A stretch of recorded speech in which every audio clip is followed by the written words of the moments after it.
प्राचीन समय की बात है, कहीं दूर देश में सिंड्रेला नाम की एक सुंदर लड़की रहती थी। खूबसूरत होने के साथ साथ सिंड्रेला बहुत समझदार और दयालु भी थी।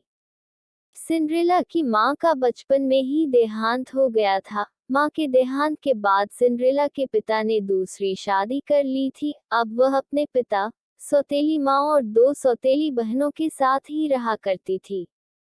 सौतेली माँ और बहनें सिंड्रेला को बिल्कुल भी पसंद नहीं करती थी। उसकी खूबसूरती और समझदारी से वे तीनों हमेशा जलती रहती थी, क्योंकि उसकी दोनों सौतेली बहनें न तो खूबसूरत थीं और न ही समझदार।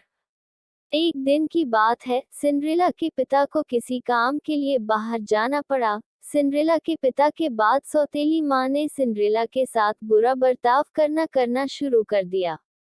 सबसे पहले तो उसने सिंड्रेला की खूबसूरत वस्त्र को उतरवा लिया और उसे नौकरानियों वाले कपड़े पहनवा दिए। इसके बाद उन तीनों ने सिंड्रेला के साथ नौकरानी जैसा व्यवहार करना शुरू कर दिया।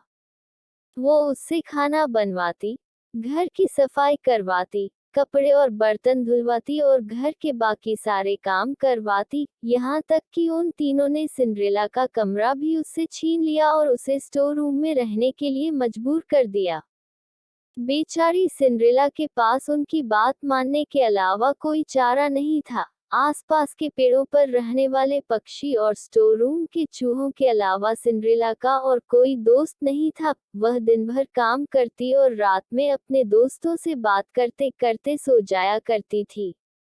जिस देश में सिंड्रेला रहती थी, एक दिन वहां के राजा के सिपाहियों ने बाजार में घोषणा करवाया कि राजकुमार की शादी के लिए राजा ने महल में एक समारोह का आयोजन करवाया है।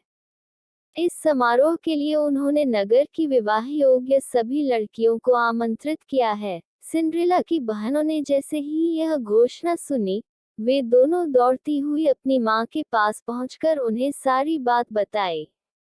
उनकी माँ ने कहा कि इस समारोह में सबसे सुंदर तुम दोनों ही लगोगी। राजकुमार का विवाह तुम दोनों में से किसी एक के अलावा किसी और के साथ नहीं होगा। इस बात को सिंड्रेला ने भी सुना और उसके मन में भी समारोह में जाने की इच्छा हुई, मगर इस बारे में अपनी सौतेली माँ से बात करने में उसे बहुत डर लग रहा था। उसकी सौतेली माँ और बहनें समारोह में जाने की तैयारी करने लगी। उन्होंने नए कपड़े सिलवा लिए और नए जूते भी खरीद लिए। वो दोनों हर रोज इस बात का अभ्यास करती थी कि जब वो राजकुमार से मिलेंगी तो क्या बात करेगी और कैसे बात करेगी। आखिरकार समारोह का दिन आ ही गया। दोनों बहनें समारोह में जाने के लिए बहुत उत्साहित थीं। उन दोनों ने सुबह से ही समारोह में जाने की तैयारी शुरू कर दी थी। सिंड्रेला ने भी अपनी दोनों बहनों की मदद की। अपनी बहनों को पूरी तरह तैयार करने के बाद सिंड्रेला ने बहुत हिम्मत जुटाई और अपनी सौतेली माँ से पूछा कि माँ, अब मैं भी विवाह योग्य हो गई हूँ, क्या मैं भी समारोह में जा सकती हूँ? यह सुनकर वे तीनों जोर जोर से हंसने लगी और कहा, राजकुमार को अपने लिए पत्नी चाहिए, नौकरानी नहीं। यह कहकर वो तीनों वहां से चली गईं। उनके जाने के बाद सिंड्रेला बहुत उदास हो गई और रोने लगी। तभी उसके सामने एक तेज रोशनी आई, जिसमें से एक परी निकली। परी ने सिंड्रेला को अपने पास बुलाया और कहा, मेरी प्यारी सिंड्रेला, मैं जानती हूँ कि तुम क्यों दुखी हो, मगर अब तुम्हारे मुस्कुराने का समय आ गया है। तुम भी उस समारोह का हिस्सा बन पाओगी। इसके लिए मुझे सिर्फ एक कद्दू और 5 चूहों की जरूरत है। सिंड्रेला कुछ समझ नहीं पाए, मगर फिर भी उसने बिल्कुल वैसा ही किया जैसा परी ने कहा। वह दौड़ती हुई रसोई घर में गई और एक बड़ा सा कद्दू उठा लाई। उसके बाद वह स्टोर रूम में गई और अपने मित्र चूहों को ले आई। सब कुछ मिल जाने के बाद परी ने अपनी जादुई छड़ी को घुमाया और कद्दू को एक बगी में बदल दिया। फिर वह चूहों की तरफ मुड़ी और उसने 4 चूहों को खूबसूरत सफेद घोड़ों में बदल दिया और एक चूहे को बगी चालक बना दिया। यह सब देखकर सिंड्रेला को अपनी आंखों पर विश्वास नहीं हुआ। इससे पहले कि वह कुछ पूछ पाती, परी ने अपनी छड़ी घुमाई और सिंड्रेला को एक खूबसूरत राजकुमारी की तरह सजा दिया। उसके शरीर पर एक बहुत सुंदर गाउन और पैरों में चमचमाते जूते थे। वह समारोह में जाने के लिए पूरी तरह तैयार थी और इस खुशी से वह फूली नहीं समा रही थी। परी ने सिंड्रेला से कहा, अब तुम समारोह में जाने के लिए पूरी तरह तैयार हो, मगर ध्यान रखना रात को 12 बजे से पहले तुम्हें घर पहुंचना होगा, क्योंकि 12 बजे के बाद जादू का असर खत्म हो जाएगा और तुम अपने असली रूप में आ जाओगी। सिंड्रेला ने परी को धन्यवाद कहा और बगी में बैठकर महल की ओर निकल पड़ी। जैसे ही सिंड्रेला महल पहुंची, सबकी नजर उस पर आ टिकी। उसकी सौतेली माँ और बहनें भी वहीं थीं, मगर वह इतनी खूबसूरत लग रही थी कि वे तीनों भी उसे पहचान नहीं पाए। तभी सिंड्रेला ने देखा कि राजकुमार सीढ़ियों से उतरते हुए नीचे आ रहे हैं।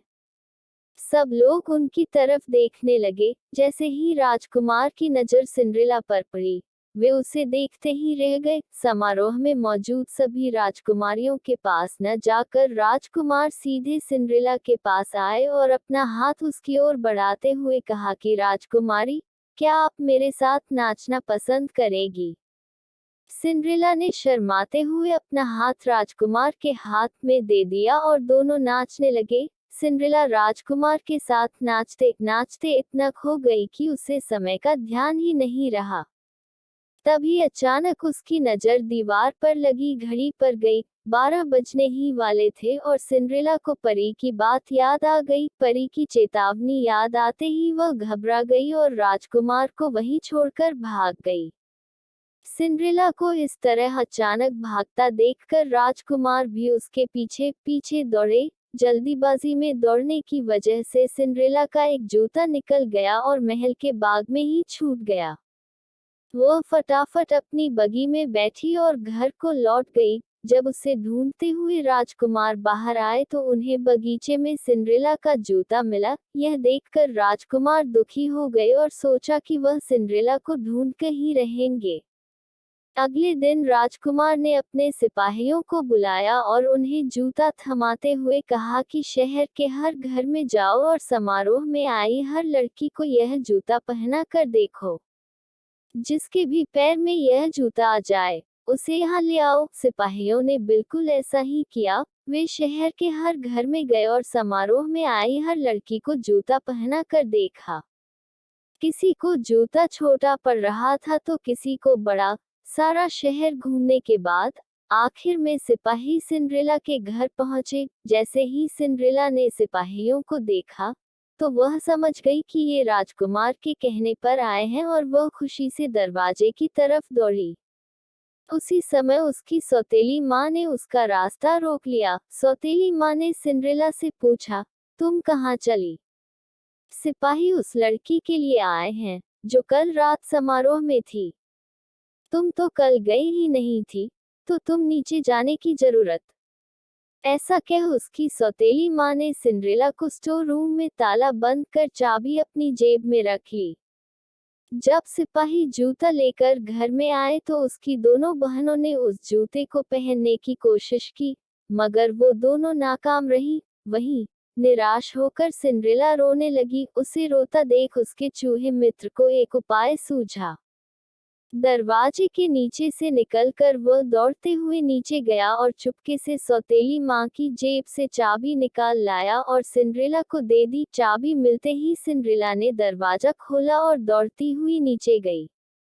सिपाही महल की ओर लौट ही रहे थे कि तभी उन्हें सिंड्रेला की आवाज आई, मुझे भी जूता पहन कर देखना है।